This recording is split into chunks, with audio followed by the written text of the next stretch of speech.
مجھے جواب دو پھر پیارو احباؤں، کیا صرف ایک مہینے ہی ہمارا رب ہم کو دیکھتا ہے؟ ہمارا رب تو ہر وقت، حضرت جنید بغدادی رضی اللہ تعالیٰ عنہ اپنے پیر و مرشد اپنے شیخ کے پاس آتے ہیں کہ آقا ہمیں کوئی وظیفہ بتائیں، کوئی عمل بتائیں۔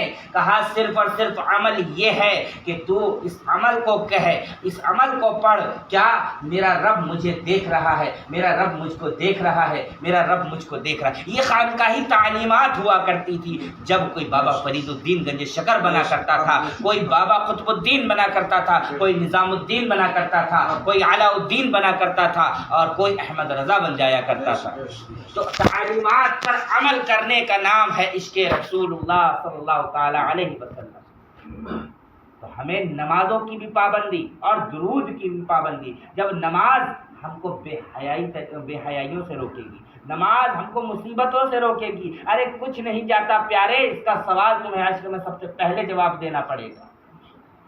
تم قبر کے اندر جانے کے بعد اللہ سے مہلت مانگو گے کہ اے اللہ صرف 1 سال کی زندگی عطا کر دے، ہم اس بار جا کر کے پوری زندگی، پورے اس 1 سال کو تیرے سجدوں میں سے سر کو نہ اٹھائیں گے، لیکن اس وقت مہلت نہیں ملے گی۔ ایک بزرگان دین ہیں، ان کو لوگوں سے دیکھا، وہ جا کر ہمیشہ بستی میں جا کر کے کہتے ہیں کہ اللہ سے صلح کر لو، اللہ سے صلح کر لو، اللہ سے صلح کر لو۔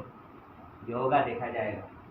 بستی والے کہہ دیتے تھے، جیسا اب ہم آپ لوگوں کے سامنے کہتے، تھوڑی دیر کے لیے سنا ٹھیک ہے، پھر اس کے بعد آپ کہتے، تو وہ بستی میں جا کر کہتے اللہ سے صلح کر لو۔ کچھ دن کے بعد میں دیکھا کہ قبرستان میں وہ نظر آ رہے ہیں۔ اب وہ قبرستان کی طرف ہاتھ اٹھا کر اوپر کہتے ہیں اللہ صلح کر لے، اللہ صلح کر لے۔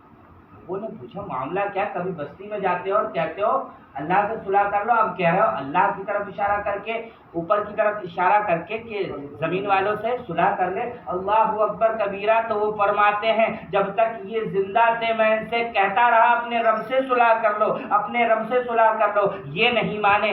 آج یہ زمین کے اندر ہو گئے ہیں، اب رب سے کہہ رہا ہوں رب تو صلح کر لے، رب تو صلح کر لے، لیکن رب ماننے کو تیار نہیں۔